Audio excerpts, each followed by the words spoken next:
แนอาทิตย์ผ่านมานี้อยู่สโมสรกองบัญชาการทหารแขวงสารวันได้จัดตั้งพิธีสรุปข้อแข่งขันประจำปี 2025และผ่านทิศทางแผนการข้อแข่งขันประจำปี 2026โดยการเข้าร่วมเป็นประธานของสหายพันเอกโสภาโพสัญญวงศ์กรรมการพรรคแขวงเลขาคณะพรรคหัวหน้าการเมืองกองบัญชาการทหารแขวงสารวันมีสหายพันเอกสุดใจแสนคำบัวทรรองเลขาคณะพรรคหัวหน้าการทหารกองบัญชาการทหารแขวงสารวัน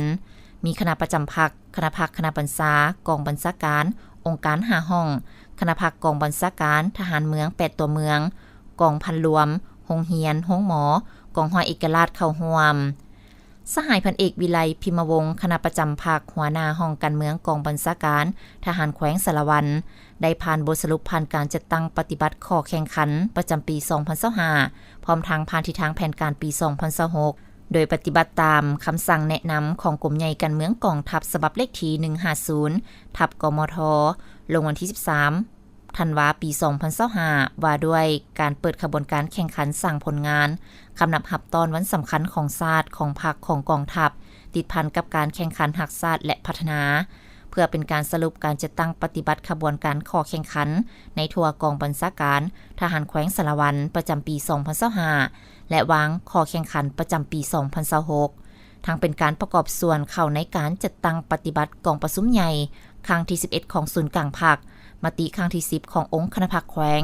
มติครั้งที่6ขององค์คณะพรรคกระทรวงป้องกันประเทศมติ6ขององค์คณะพรรคกองบัญชาการทหารแขวงสารวันวางออกติดพันกับการปฏิบัติ4นาทีใหญ่26แผนงานให้ปรากฏผลเป็นจริงในทั่วกรมกอง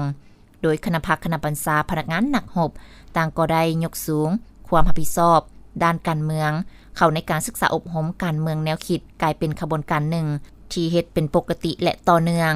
เวียกงานปรับปรุงก่อสร้างพรรคก็ได้เอาใจใส่เคลื่อนไหวอย่างตั้งหน้าศึกษาอบรมสมาชิกพรรคให้มีคุณธาตุการเมืองนักแน่นปฏิบัติระบบดำเนินชีวิตการเมืองเสียเงินสติพรรคเป็นปกติเฮ็ดให้การจัดตั้งพรรคมีความปลอดภัยเข้มแข็งนักแน่นจากนั้นสหายพันโทภูเวียงไสยวงศาหัวหน้าแผนกนโยบาย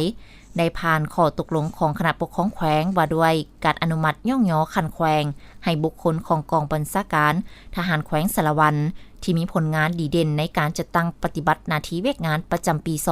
2025ผ่านข้อตกลงของกองบัญชาการทหารแขวงและข้อตกลงของห้องการเมืองว่าด้วยการย่องยอผลงานปี 2025ผ่านข้อตกลงของประธานจัดงานว่าด้วยการย่องยอผลงานป้องกันงานมหกรรมกีฬานักเรียนมัธยมศึกษาทั่วประเทศครั้งที่7ที่แขวงสารวันเป็นเจ้าภาพพร้อมทั้งได้มอบใบย่องยอให้บรรดากรมกองบุคคลที่มีผลงานดีเด่นซึ่งมีใบย่องยอจากประธานคณะกรรมการปกครองแขวงมี3กรมกองได้รับใบย่องยอประธานจัดงานแข่งขันกีฬานักเรียนมัธยมศึกษาครั้งที่7มี3กรมกองให้เกียรติมอบใบย่องยอโดยสหายพันเอกโสภาโพสัญญวงศ์เลขาคณะพรรคหัวหน้าการเมืองกองบัญชาการทหารแขวงสารวัน